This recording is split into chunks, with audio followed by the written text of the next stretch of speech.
What if I told you? Growing old isn't what you think it is. It's not just peaceful mornings and quiet walks in the park. Sometimes, it's silence that cuts deeper than words, and memories that slip through your fingers faster than you can catch them. I've lived past 80, and today, I want to tell you 5 bitter truths about old age things no one dares to say out loud, but every elder knows deep inside. So, pull up a chair and stay with me. This won't be easy, but it will be honest. 1. Your body changes, and not for the better. I used to take the stairs 3 floors, no problem. I'd carry groceries in one hand and wave to the neighbors with the other. No elevator, no pause, just legs that listened. Now I sit in this old armchair, and sometimes just standing up feels like a mountain. My knees creak, my balance shifts, and I have to wait a second before taking that first step. I don't complain. This body has carried me through wars, heartbreaks, weddings, births. It's earned its rest. But I had to learn something I never thought about in my younger years: how to negotiate with pain. Some days I walk slower. Some days I don't walk at all. And that's okay. Because health? It's not a right. It's a gift. And you only start to cherish it when you feel it slipping quietly away. 2. Loneliness and loss become familiar. I still remember the way her hand felt in mine. Warm, steady, familiar. 52 years of marriage, and then, just like that, silence. The house hasn't changed much since she passed. Her favorite mug is still by the sink. The scent of her perfume still lingers in the hallway, or maybe that's just my mind playing tricks on me. The kids, they've got families now, grandkids to raise, jobs to chase. They visit, they call, but it's not the same as having someone beside you every morning, every night.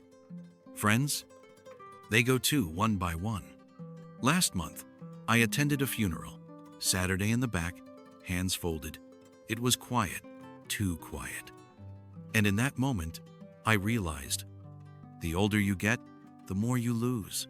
Not just people, but pieces of yourself. There are holes now, empty chairs, unfinished conversations. And no one can truly fill those spaces. But somehow, we learn to live around them. Not because we forget, but because we carry them with us.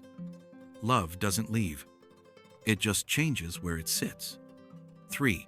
Your memory doesn't stick like it used to. The other day, I spent nearly half an hour looking for my keys. Turned the whole house upside down: cushions, drawers, even the fridge. You know where they were? In my coat pocket, the one I was wearing. And don't get me started on names. I called my grandson Charlie for a full afternoon. His name is Ben. He just laughed and said, "It's okay, Grandpa. Charlie's a cool name." Moments like these used to upset me. I'd sit alone afterward, frustrated, wondering if I was slipping away piece by piece. But then I realized something. I might forget where I left the keys. I might fumble for names or lose track of what day it is. But I never forget the sound of their laughter, or how it feels when they hug me tight, or the warmth in my chest when they say, "I love you." Memory may fade, but love, that stays. It anchors us even when the mind starts to wander.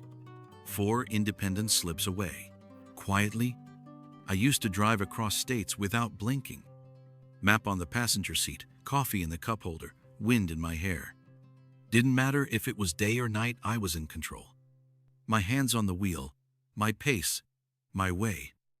Now I call my daughter to pick up my prescription. I wait for her to have time to make the trip. And when she shows up smiling, cheerful, I still feel it. That quiet sting of needing help.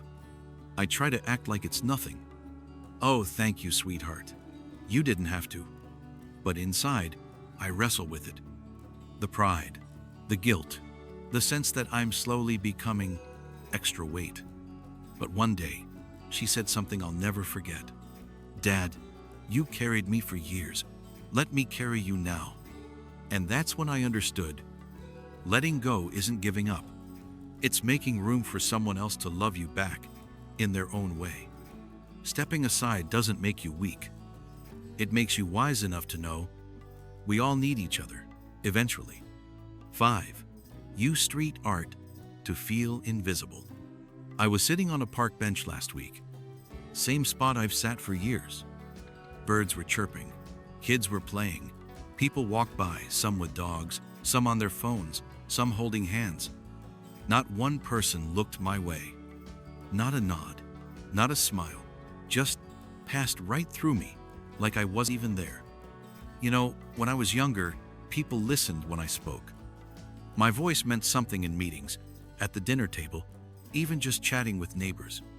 Now, it's like my words echo in a room that's already moved on. It's not that I want attention. It's not pity I'm after. I just want to be seen, to be acknowledged, to feel, even for a brief second, that I still matter in this world. Because growing old doesn't mean you disappear. We don't vanish. We're still here, with stories to tell, hands that remember how to comfort, hearts that still beat with love. We don't need your sympathy. We just need your eyes to meet ours, and to be truly seen, even for a moment.